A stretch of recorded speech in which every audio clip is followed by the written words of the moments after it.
Welcome everyone. Here's a test for you, right from the word go. It's black to move. What would you play here? Think a bit. Many of you would know this position, but for some, it would be completely new.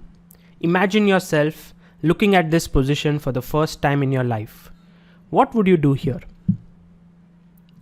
Okay, so there are several moves here for black. The most natural for any player who is seeing this for the first time is bishop to b7, because you develop your bishop, you complete your development. Back in the 1900s, Mikhail Chigorin was of the opinion that knight to a5 was very good. His point was that you keep the bishop flexible, maybe it will go to b7, maybe it will go to e6. At the same time, after bishop c2, you play the move c5 here. And in that way, you gain space and you expand the position. With the similar ideas, a lot of other moves were played, like rook e8 was played here. Knight d7 was also played in this position. And there are several moves like h6, bishop e6, and so many more. However, a young Hungarian who was looking at this position asked himself, it's true that we must put our pawn on c5. It's true that our bishop belongs many times on b7. However, this knight on c6 is not so well placed. Instead of playing his knight to a5, Breyer decided to play knight to b8. It looked very funny at first because white immediately struck in the center with d4. But black very calmly played his knight to d7 and defended the pawn.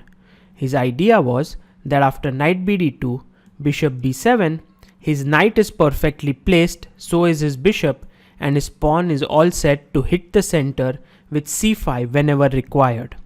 This was the start of the Breyer system in the Ruy Lopez, one of the most important opening inventions of the 20th century.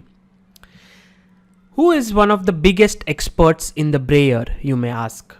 Well, there are many great players who play the Breyer, but in the current generation, one of the biggest experts is the African #1 player, Amin. And it was a great pleasure to have Amin on ChessBase India channel, where he explained 4 of his games on the Ruy Lopez Breyer. Just to show you how big of an expert he is, I searched his game in this very position after knight to b8 in the mega database, and this is what I found.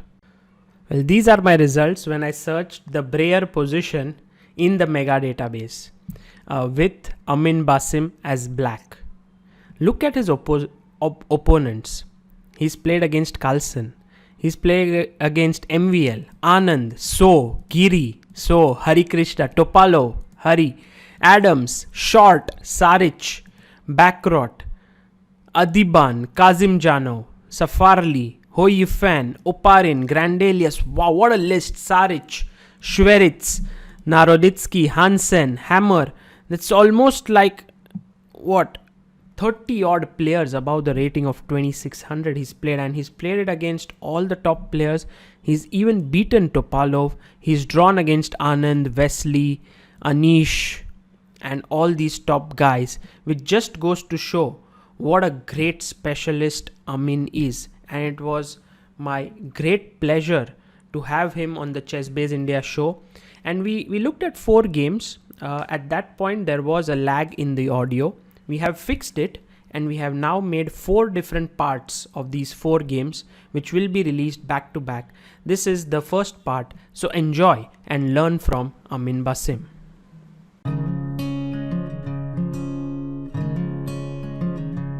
Let's begin. I think it would be very ideal that we are on ChessBase India, and to start the session with a game of Vishy Anand. Yeah. First, but let's try to go through the initial moves. E4, E5, knight F3, knight C6, bishop B5, A6, bishop A4, knight F6, castles, bishop E7, rook e1. This is all very standard in the Ruy Lopez. Nothing new out there. c3, castles, h3. And this is where actually black has a big choice of moves, like knight a5 being the chigorin. There are several other moves like rook e8 as well, but knight b8. Did you fall in love with this kind of retreating move?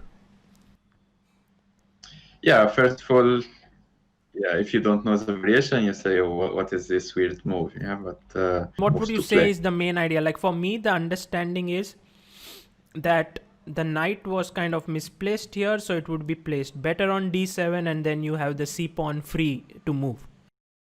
Yeah, exactly. And also bishop on b7 will be able to put pressure on e4 pawn without the knight blocking the diagonal. So d4, knight bd7, knight d2, bishop Okay, b7. instead of knight d2, there's like some other moves, of course. Here, c4, a4. a4, I think, is a move that could be played like every single move from now on. Usually it leads to like same positions by transpositions, but yeah, of course, knight bd2 is the main move here. I like how white attacks this. I mean black attacks this twice, then white defends it, and then when you kind of try to introduce the third attack into the position, white quickly moves his knight, and when you move your bishop, now threatening ed4, white again defends it. So it's like some kind of a back and forth thing. Yeah, yes. Yeah, this is the main setup of the Breyer after knight g3, g6.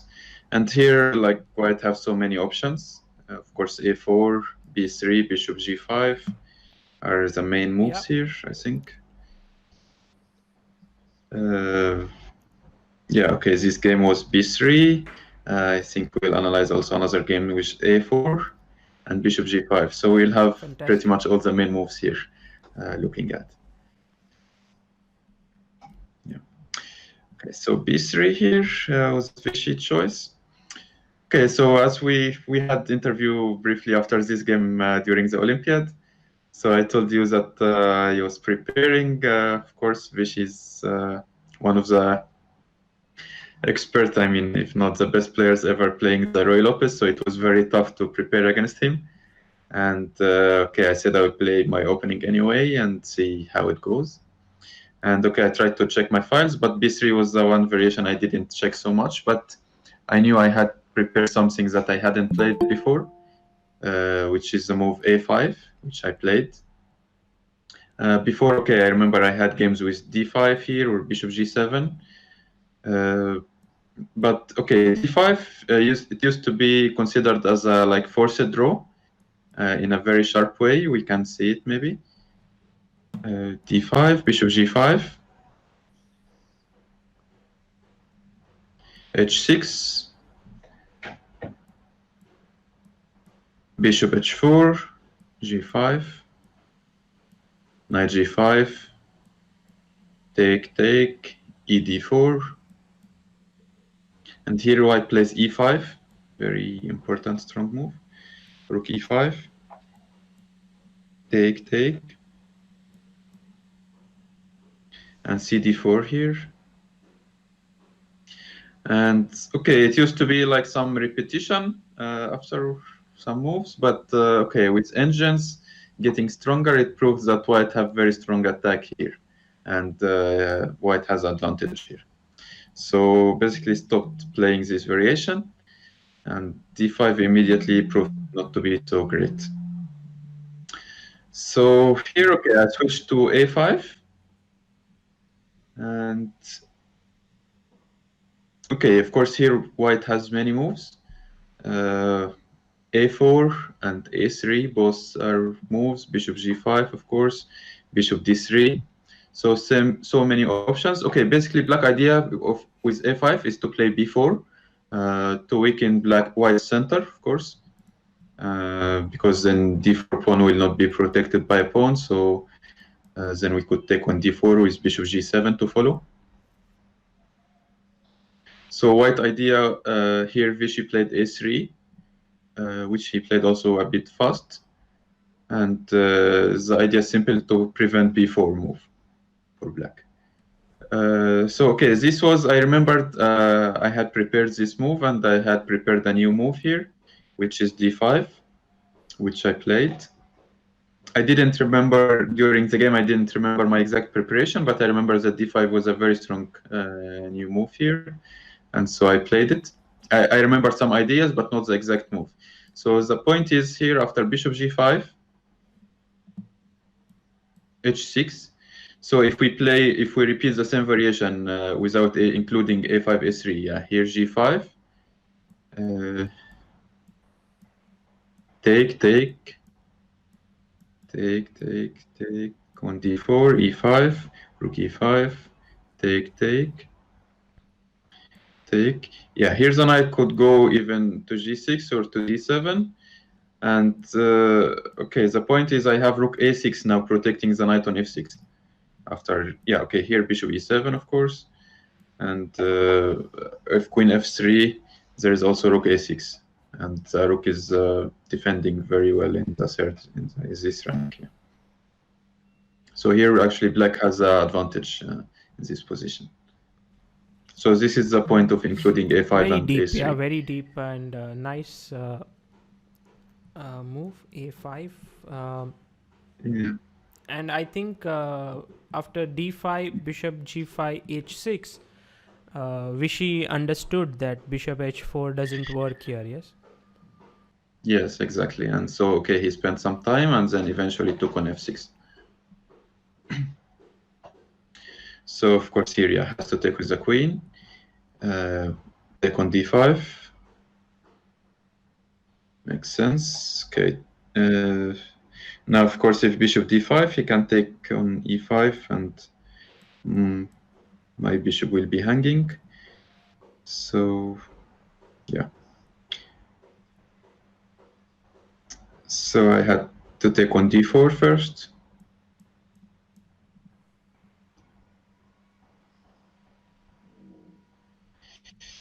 Yes.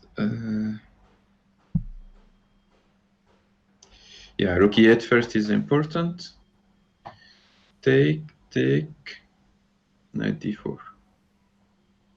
Okay, the point of taking on e8 is that if knight d4 immediately, I could take on e8 and then maybe, yes, bishop d5 is possible. Also b4 now is possible because the knight is hanging on d4. Yeah, so that's why Vishy tried to keep his queen on d1.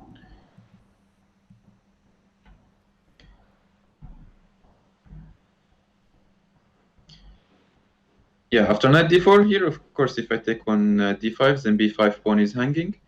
So here b4 was a very good move. Was this still your preparation, maybe? No, I hadn't prepared this variation. Okay, I said after h6, I mainly focused on bishop h4 because it's a more tricky one. But bishop f6, I mean, it's okay. I saw evaluation, black is okay. So I said, okay, Yeah. I should be able to figure this out over the board at least. So yeah, here b4. And the moves, okay, are not that difficult. So you just need some calculation not to blunder anything. And then, yeah, you should be able to find the moves. Yeah, b4 is strong here because the point of, okay, c4 or cb4 is then I have bishop g7 and of course the knight is pinned and okay, yeah, white would be in some troubles here. And yeah, here Vishy played knight e4. And okay, here I played the human move, of course, queen b6. But okay, computers gives incredible move here. Okay, which is the move that gives black slight advantage here. But yeah, I think no, not this. Okay, here he is. Wow. Okay, it's queen h8 here, which is incredible move. Yeah. yeah, simply to play bishop g7 and increase the pressure on the diagonal. So yeah, white has to play rook a7 here and bishop d5. Rook c7 and just knight b6. And okay, black pieces are so active with the two bishops. And okay, the knight on e4 is under attack. C3 pawn could be taken. If the knight moves, okay, I could also start with queen e5 or bishop d6, and then win the c3 pawn. So black gets some decent advantage here. But okay, this was so deep to play over the board, I would say. And yeah, I played the normal human move, queen b6, which is still okay, but only for equality, not more. Which for me, against Vishy, was not a bad thing to play for.